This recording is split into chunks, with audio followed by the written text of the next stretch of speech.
বাড়িতে আইলাম, বাড়ি থেকে ঢাকাতে ফোন করে কইলো মাছের খুবই অবস্থা খারাপ, আদা দেওয়া হয় না, এই জন্য বাড়িতে আসলাম। বাড়িতে আসার পরে এই যে মাছের আদার দিতেছি, মাছগুলা অনেক শুকিয়ে গেছে, না খাইতে খাইতে।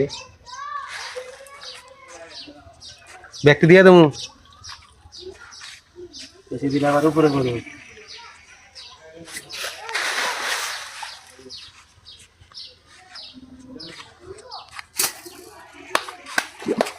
এটা একটা আনন্দ, আসলে লাভ লস বড় কথা না। এই যে মাছ চাষ করি, অনেক পরিশ্রম হয়, পরিশ্রম হওয়ার পরেও একটা আনন্দ আছে। হ্যাঁ, কিছু কন মাছের ডিল মাছের ডেউ লিতাম।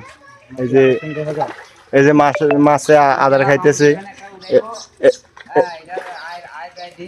হ্যাঁ হ্যাঁ একতলা স্টার্ট, দোতলা মানে ফাউন্ডেশন লইছে। এইটা এই তারিখে এইটা বেচা কিনি করি, দোতলা কমপ্লিট।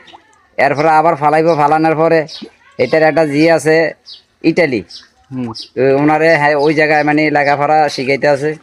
হ্যাঁ, আমারে বললো যে কাকা একটা যুক্তি দেন, তখন আমি যুক্তি দিলাম। ওই যুক্তিতে এই কাজ ওইটা আছে তিনটা নাইউরি, একটা ইটালি আছে, যাক লেখাপড়া ঠিক মতন মানে করতে আছে। এখন আলহামদুলিল্লাহ মানে দোকানও আছে, এইটা দিয়ে কোনো রকম মানে হইতে দিনকাল বা সন্তানগুলারে একটু সাইডটা ডাইল ভাত খাওয়াইয়া চলতে আছে।